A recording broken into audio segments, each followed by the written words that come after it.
The head of Nigeria National Office of West African Examination Council, Mr. Patrick Arega, joins us now live on News Across Nigeria. Thank you so much for joining us on the program.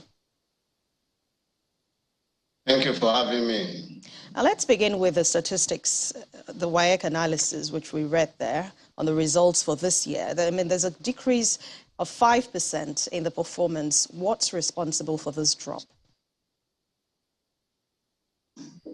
Thank you. Just as I said earlier, there is a decrease of about 5.something%. It's not significant. You will agree with me that when you write an examination and you score 76%, that is a very good pass. So it was a very high performance as far as we are concerned, even though previously in the year 2021 it was 81%. There is still a level of consistency, 76%, 81%. Yes, that's pretty good. But what is responsible for this? I said this earlier, unseriousness on the part of candidates. They are no longer serious. They don't want to read their books. They don't attend classes. They are into other things. And when you go to our schools, do you actually have qualified teachers, adequate number of qualified teachers? Do you have the teaching aids? Do you have laboratories, well-equipped science laboratories? Do you have libraries? When all these things are absent, how do you expect the students to perform in public examinations like WAEC? So these are the things that are responsible for the low performance, if you want to call it that way, lower than 81%. And again, most seriously, reliance on the non-existent expo. I warned when the examination was going on that parents should hold their children, should tell their children to sit down and read their books, that they should not fund what they call expo. They go about looking for expo. I don't know what they mean by expo. And gullible Nigerians, they feed on anything. And parents, shameless parents, they give them money to buy these things. And they think they have gotten it, and they are celebrating, they are jubilating. But on getting to the examination hall, they will discover that what they actually got was fake. And because they didn't read, they didn't study, they were just relying on what they got, they will start looking at the ceiling. And again, as I said earlier, the ceiling will not provide the answers. So that's what was responsible, largely responsible for the 5% drop in performance. All right, so what... Students should stay in their classes. Let's talk about the number of results that were withheld. Almost 400,000 results from candidates. What is the problem? What happened there? Well, let us be exact here. 365,564 candidates. So that's not 400,000. Almost. And that's what I said. Okay, going from there, you see, when you rely on exam malpractice to pass examination, you are trying to cut corners. That's what is responsible for the withholding or the cancellation of results.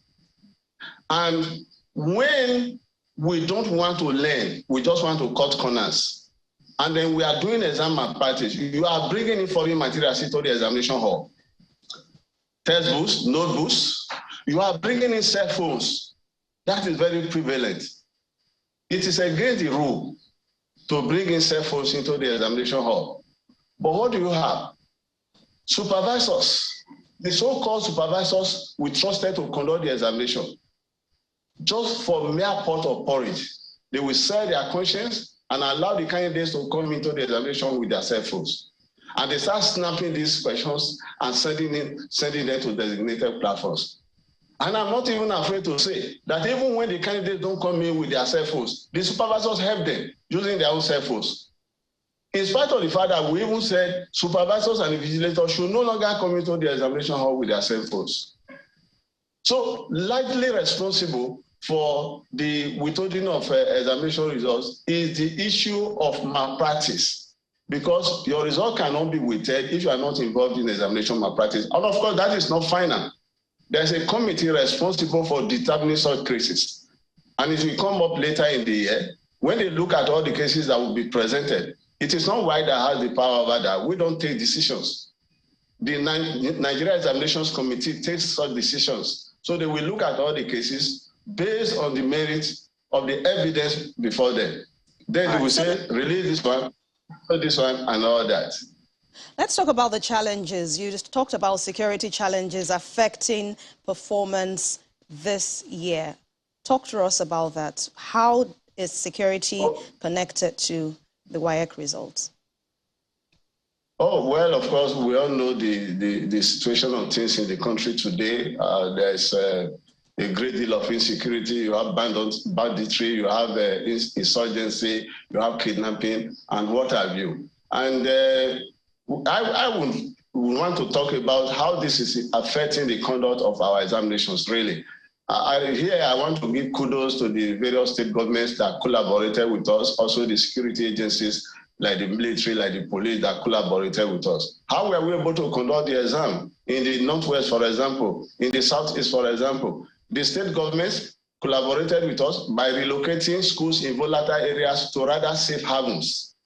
And also, the military and the police collaborated with us by providing security at the examination venues. That was how we were able to deal with the situation in the Northwest. As far as the Southeast was concerned, that was really very problematic.